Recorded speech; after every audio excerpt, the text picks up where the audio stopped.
فمن يعمل مثقال ذرة خيرا يره ومن يعمل مثقال ذرة شرا يره রোজ হাসরের দিন যখন কিয়ামত সংঘটিত হয়ে যাবে, যখন পৃথিবীর সমস্ত মানুষ উলঙ্গ অবস্থায় দাঁড়াবে, যখন পৃথিবীর মানুষ ওই হাসরের ময়দানের দিকে দৌড়াতে থাকবে, কেউ কারো দিকে তাকাবে না। ওই হাসর কঠিন বিচারের দিন আল্লাহ তাআলা বিচারের চেয়ারে বসে সমস্ত বান্দাদেরকে বিচার করবেন এবং আল্লাহ তাআলা বলেন, ফামান ইয়ামাল মিসকালা যাররাতিন খায়রান ইয়ারাহ ওয়া মান ইয়ামাল মিসকালা যাররাতিন শাররান ইয়ারাহ। বান্দা তোর সামনে আল্লাহ তাআলা দুনিয়াতে যত রকমের দুনিয়াতে থাকাকালীন যত নেকি কাজ করেছো আল্লাহ তাআলা ওইগুলো ফেরেশতাদের মাধ্যমে তোমার ডায়েরিতে লিখে রেখেছেন। ওই দিন তোমার সামনে সব প্রকাশ হবে। এর বিপরীত যত রকমের অন্যায় অত্যাচার করেছো, চুরি করেছো, অন্যায়ভাবে মানুষ হত্যা করেছো, মানুষের মাল মেরে খেয়েছো, ইহার সব কিছু পুঙ্খানুপুঙ্খানুভাবে আল্লাহ তাআলা তোমার ডায়েরিতে লিখে রাখবেন। এক চুল পরিমাণ তোমার উপর জুলুম করা হবে না। একটা হরফ তোমার জন্য একটা গুনাহ বেশি লেখা হবে না, একটা গুনাহ আবার কম লেখা হবে না। জোরে বলেন ঠিক না? কম লেখা হবে? হ্যাঁ, কোনো খাতির চলবে না। ওই কঠিন দিনে কোনো আপনজন, নিজের নিকট আত্মীয় পরিচয় দেওয়া যাবে? কথা বলেন, দেওয়া যাবে না। হাদিস শরীফের মধ্যে আসছে, যখন হাসরের মাঠ কায়েম হয়ে যাবে, হাসরের মাঠ সংগঠিত হয়ে যাবে, নবীজি বলেন তখন সমস্ত আম্বিয়া ইকরাম, সমস্ত রাসূল নবীগণ নিজের জান বাঁচানোর জন্য নাফসি নাফসি করে চিল্লাইবেন। মুসা আলাইহিস সালাম দিবেন তোর হযরত আদম আলাইহিস সালামের কাছে গেলে কিনা একটু সুপারিশ করি। ইসমাঈল আলাইহিস সালাম দৌড়ায়, নূহ আলাইহিস সালাম দৌড়ায়, সকলে একই অবস্থা, নাফসি নাফসি করে চিল্লাইবে। শেষ পর্যায়ে আমার নবী সমস্ত উম্মতের জন্য মাকামে মাহমুদের কাছে গিয়ে আল্লাহ তাআলার কুদরতে ওইখানে পড়ে কান্না করবে। সুবহানাল্লাহ বলেন। আমার নবী সুপারিশ করবেন। মিয়া ওই দিন আমার নবী ছাড়া, আপনার নবী ছাড়া কোনো গতি নাই।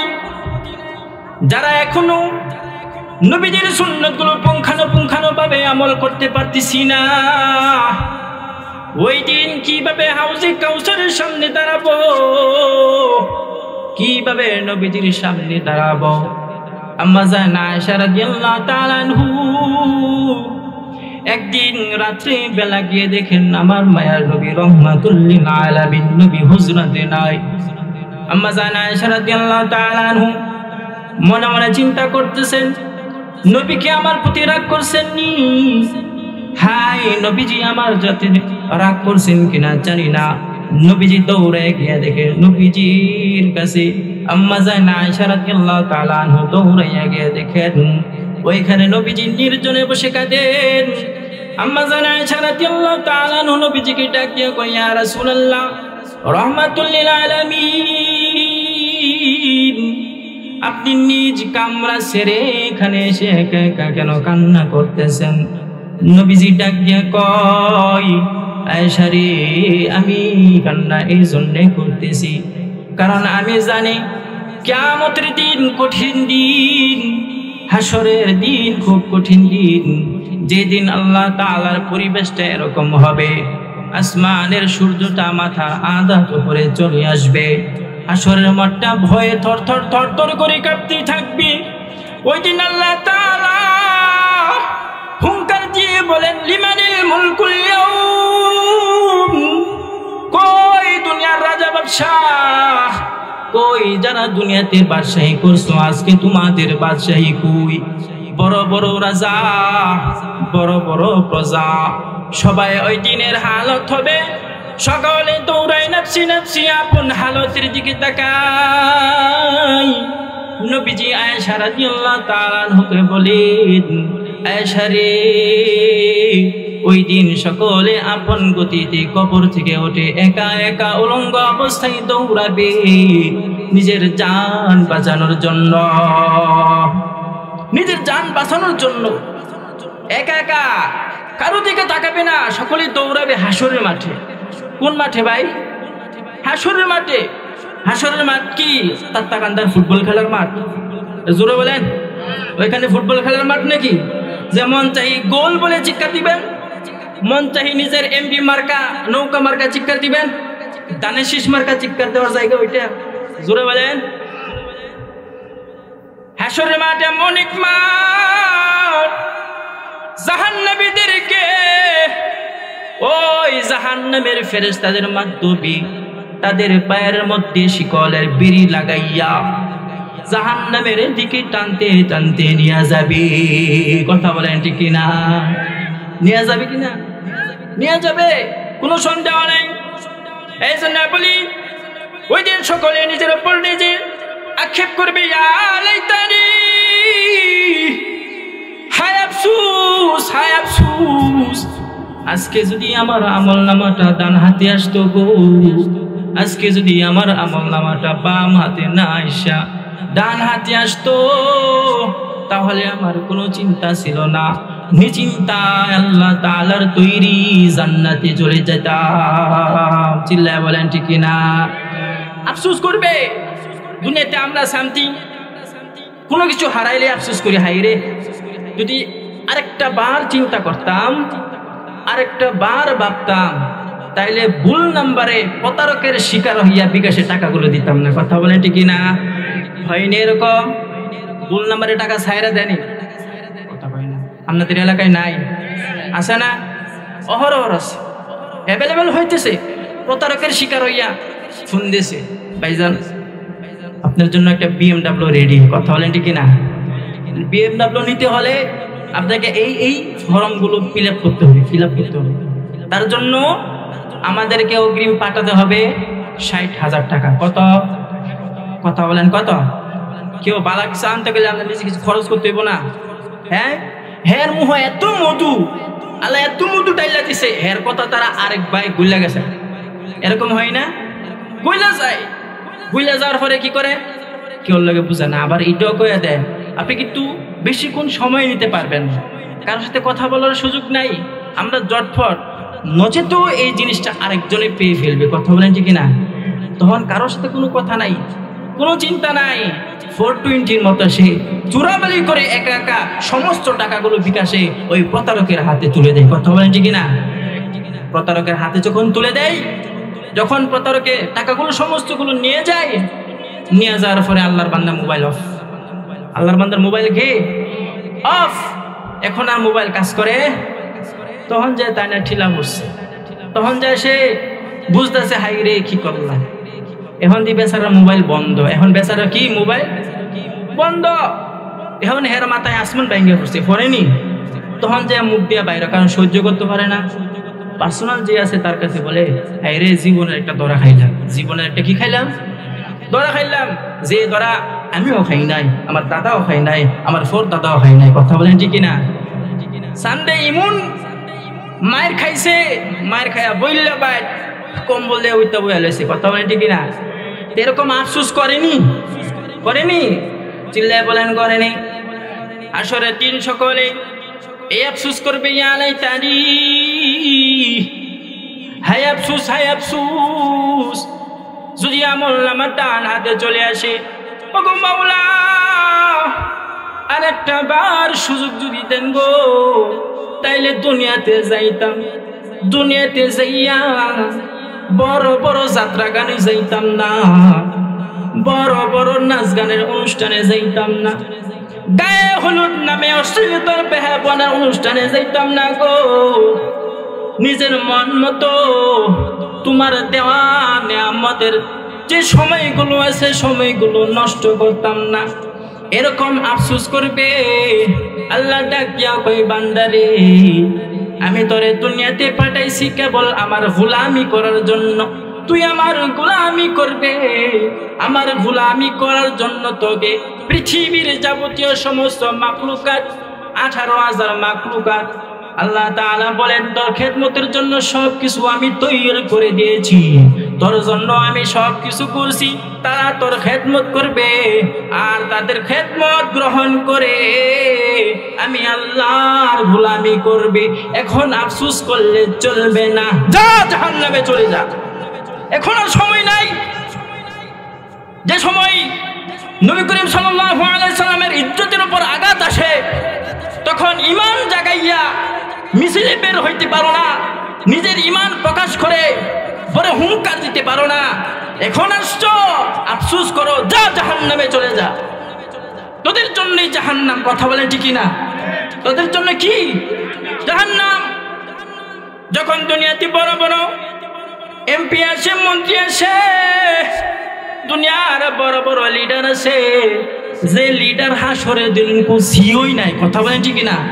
হাসরের দিন কোন কি নাই, কাতারের বাইরে দূরে সর। তুই কে? বড় বড় নবীগণ দৌড়াইবে, বড় বড় নবীগণ দৌড় দিবে নাফসি নাফসি করে, আর তুই কই আসছ নেতা, তোর নাম নিশানা এখানে থাকবে না, কথা বলেন ঠিক না? যে কথা বলছিলাম, দুনিয়াতে থাকাকালীন বড় বড় এমপি পাইছস, তুই তোর নিজের দম মনে করছস, দম ধন, তুই নিজের সম্পদ মনে করছস যে তোর এমপি তোর নেতা সব সময় তোর জন্য গাইডলাইন হয়ে দাঁড়াইবে। আরে বেটা, তুই দুনিয়াতে একটু বিপদে হইরা দেখ, সেই এমপি তোর পিছনে নাই, কথা বলেন ঠিক না?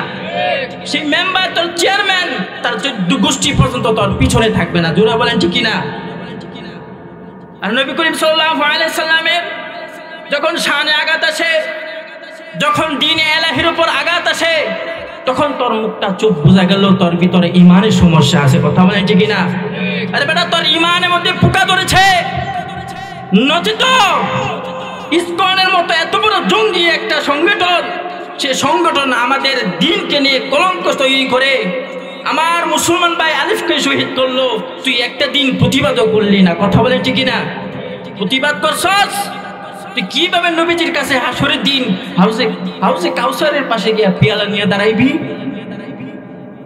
আম্মা জান আয়েশা রাদিয়াল্লাহু তাআলা আনহাকে ডাক দিয়া বলেন, ও আয়েশা, তুমি চিন্তা করো না, আমি এই জন্য কান্না করি রে আয়েশা। ওই দিন যখন হাসরের মাঠ তৈরি হয়ে যাবে, সকলে দৌড়াইবেন, এক একজন নবী এক একজনের কাছে সুপারিশের জন্য অনুরোধ করবে, কিন্তু কাজ হবে না গো। ওই দিন নবী মুহাম্মদের সুপারিশ কাজ হবে। আল্লাহু আকবার বলেন। কোন নবী? আখিরি পয়গম্বর, আখিরি নবী হযরত মুহাম্মদ মুস্তাফা সাল্লাল্লাহু আলাইহি সাল্লাল্লাহু আলাইহি ওয়াসাল্লাম। আম্মা জান আয়েশা রাদিয়াল্লাহু তাআলা আনহা বলেন, হাসরের দিন যখন মানুষ দৌড়াইবে, নবীজি বলেন, ওগো আয়েশা রাদিয়াল্লাহু তাআলা আনহা, তুমি আমাকে প্রশ্ন করতেছো, আমার উত্তরগুলো শোনো। আয়েশা রাদিয়াল্লাহু তাআলা আনহা ডাক দিয়া কয়, ইয়া রাসূলুল্লাহ, নবী গো, এত নবীজির উম্মতগণ হাসরের মাঠে থাকবেন, আপনি তাদেরকে কিভাবে বেছে বেছে হাউজে কাউসারের পানি পান করাবেন? আপনি কিভাবে তাদেরকে যাচাই করে, আপনি কিভাবে তাদেরকে সিলেক্ট করে হাসরের দিন জান্নাতের জন্য সুপারিশ করবেন? নবী করিম সাল্লাল্লাহু আলাইহি ওয়াসাল্লাম চিৎকার দিয়া বলেন,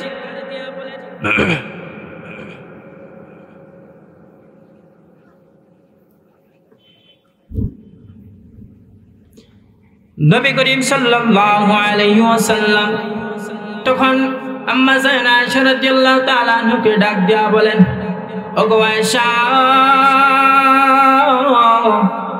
ওই কঠিন দিনে, ওই কঠিন মুহূর্তে আমি আমার দুনিয়াতে থাকাকালীন যে সমস্ত বান্দা বান্দিরা রাত্রিবেলা উঠা আমি আল্লাহকে ডাকতো, রাত্রিবেলা ঘুম থেকে উঠা আমি আল্লাহর জন্য নামাজে দাঁড়াইতো, রাত্রিবেলা ঘুম থেকে উঠা সমস্ত মানুষ ঘুমায়, আমি আল্লাহর ভয়কে অন্তরে লাগাইয়া, আমি আল্লাহ কি ভয় পাইয়া কোন এই শীতের রাত্রিতে নামাজের মুসল্লাটা বিছাইয়া আমি আল্লাহ তাআলার সামনে দাঁড়াইয়া যাই, নামাজ আদায় করি।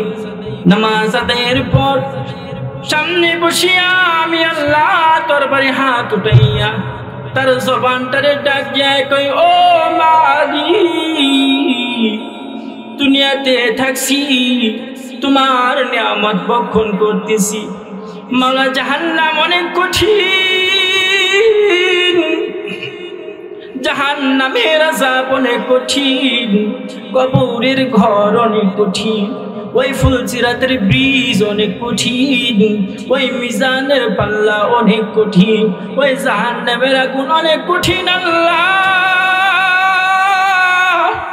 এই আযাবগুলো সহ্য করতে পারবো না মাওলা গো।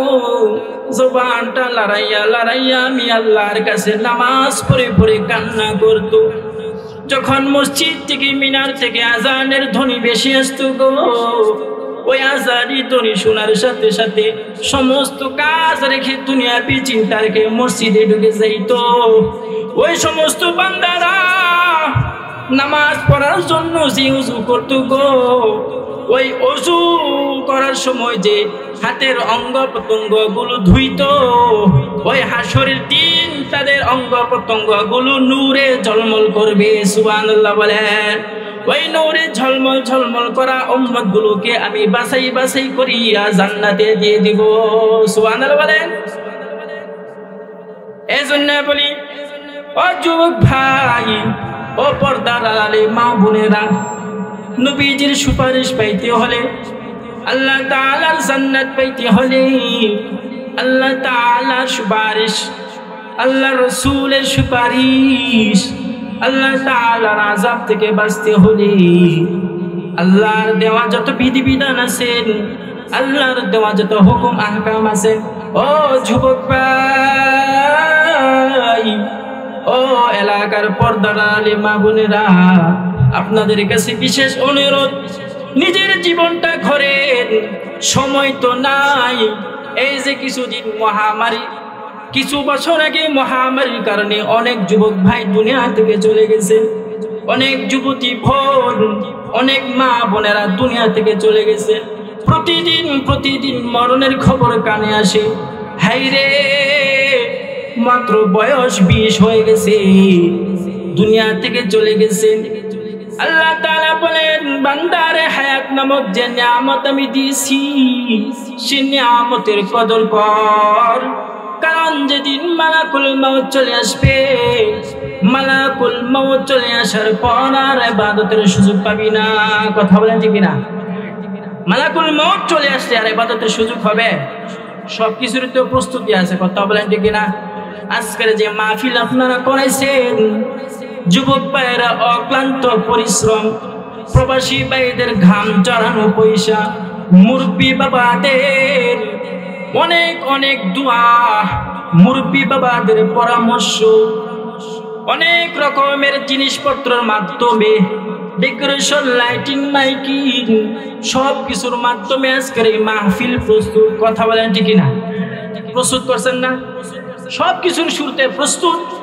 আপনি ছেলে বিদেশ পাঠাবেন, ছেলেকে বিদেশ পাঠানোর আগে ভিসা, পাসপোর্ট রেডি করেন না?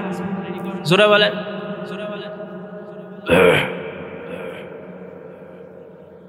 আপনি যখন আপনার ছেলেকে বিদেশ পাঠাবেন, ভিসা, পাসপোর্ট এগুলো রেডি করেন না? কথা বলেন ঠিক না? কিও বারসর কি জন্ম নিবন্ধন কাগজ দা, ইউরোপ যাম যা, জোরে কন্যা করে যাম যা। তাহলে কি লাগে? কত রকমের কাগজপত্র, পাসপোর্ট করতে হয়, জন্ম নিবন্ধনের কাজ ঠিক করতে হয়, যদি ভুল থাকে ঠিক করতে হয়, ভিসা আসতে হয়, মেডিকেল করতে হয়, সর্বোপরি সবকিছু মিলেই তো বিদেশ যাওয়ার প্রস্তুতি। কথা বলেন ঠিক না? শুধু তাই না, যিনি বিদেশ যাবেন, বিদেশ যাওয়ার আগে নতুন জুতা, নতুন কাপড়, সুন্দর একটা ব্যাগ। কথা বলেন ঠিক না? আত্মীয় স্বজনদেরকে দাওয়াত দিয়ে খাওয়ানো। দুনিয়া আমরা সকলে বুঝি, নতুন দোকান দিব, দোকান দেওয়ার আগে আপনার ফ্লোরটা কত স্কোয়ার হবে সেটা মাপেন, কয়টা শাটার নিয়ে দোকান দিবেন সেটা নাপেন। সব কিছুর বেলা আমরা সাজাই সাজাই সাজাই, মরণের বেলা আমরা সাজাই না। কথা বলেন ঠিক না? মরণের সময় আমরা সাজাই না। সে মরণ কোন সময় আসবে আমরা নিজেও জানি না। এজন্য মরণ থেকে আমাদের শিক্ষা নিতে হবে। কথা বলেন ঠিক না? মরণ থেকে আমাদের কি নিতে হবে? শিক্ষা নিতে হবে। বড় বড় রাজা বাদশারা মরণ থেকে শিক্ষা দিয়ে গেছেন। কথা বলেন ঠিক না? বাদশা তো বলে গেছেন যাওয়ার আগে যে আমি যদি মারা যাই খাটিয়ার মধ্যে আমার লাশটা রাখবা, আমার লাশটা রাখার পর যখন খাটিয়া বহন করে নিয়ে যাবা তখন আমার হাতটা বের করে দিবা। কার ওসিয়ত? বাদশার। কার? সিল্লাই বলেন কার? বাদশার ওসিয়ত। বাদশা বলতেছেন আমার হাত যখন বের করে নিবা তখন দুনিয়াবাসী দুইটা ওসিয়ত গ্রহণ করবে। যে দুনিয়া লোভী সে দুনিয়া বুঝবে, যে আখিরাত লোভী সে আখিরাত বুঝবে। কথা বলেন ঠিক না? যে আখিরাত লোভী সে আখিরাত বুঝবে, আর যে দুনিয়া লোভী সে দুনিয়া বুঝবে। কথা বলেন ঠিক না? যে লোভী মানুষের দেন দেন দেন হের শেষ হইতো, যত দেন ততই লাগবো, যত দেন ততই লাগবো। তো বাদশা বলতেছেন আমার যে কাজটা রয়েছে, আমি যে ওসিয়ত করে যাচ্ছি সেই ওসিয়ত দ্বারা দুইটা জিনিস বুঝতে পারবা। যারা দুনিয়াবাসী তারা দুইটা জিনিস বুঝবা। একদল লোক বুঝবে দুনিয়া, আর একদল লোক বুঝবে আখিরাত। জোরে বলেন কি? আখিরাত। যখন বাদশার লাশকে কাঁধে করে নিয়ে যাচ্ছেন, হাত বের করা আছে, যারা দুনিয়া লোভে তারা দেখে বলতেছে হাই রে দেখছস বাদশা কত লোভী, দুনিয়া তো বুক করছে করছে করছে, ওই এখন মরণ হয়েছে, মরণের সময়ও হ্যাঁ লোভ ছাড়তে পারে না, হাত বিছাইয়া দিছে, সবার কাছে হাত বিছাইয়া বিছাইয়া চাইতেছে। কথা বলেন ঠিক না? যারা দুনিয়া লোভী তাদের মগজটা ওই দিকে গেছে। কথা বলেন ঠিক না? আর যারা আখিরাতের চিন্তা রয়েছে তারা বাদশাকে ডেকে এই চিন্তা মনের ভিতরে এনে ফেলেছেন। হায়রে এত বড় বাদশা, এত বড় মানুষ চলতে পারতো না, যার কথায় রাজ্যের পরিচালনা হতো, যার আদেশে রাজ্যের কাজ হতো, যার নেতৃত্বে দেশ চলতো, এত কিছু বুক করার পর আজকে বাদশা একা ইতিমের মতো খালি হাতে কবর জগতের বাসিন্দা। কথা বলেন ঠিক না? কবর জগতের বাসিন্দা। এই জন্য তো সকলে বলে আইসি একা যাবো একা। কথা বলেন ঠিক না? আইসি একা যাবো একা। কে কোনো মেম্বার লয়ে যাবেন? হ্যাঁ আমরা স্বাস্থ্য বেড়ে যাবেন। দুই ভাই এক লোকে ফোনটা করছি, এক লোকে ফর্সাপ করছি, এক লোকে খাইছি, আড্ডা দিছি, হেরে লয়ে যাওয়ার সুযোগ আছে? আসেনি? জোরে বলেন নাই, সুযোগ তো নাই। আপনি যে একা থাকবেন, কিভাবে থাকবেন সে চিন্তা তো আপনি করতে পারবেন না, সে সুযোগ তো আপনাকে দেওয়া হবে না। এই জন্য বলি আমার যুবক ভাই, মুরব্বী বাবারা, এখনো যারা এদিক সেদিক ঘোরাফেরা করতেছেন, দিনী পরিবেশ এখানে আসছেন, আপনার জন্য নেকি লেখা হতেই আছে, হতেই আছে, হতেই আছে। সুবহানাল্লাহ বলেন।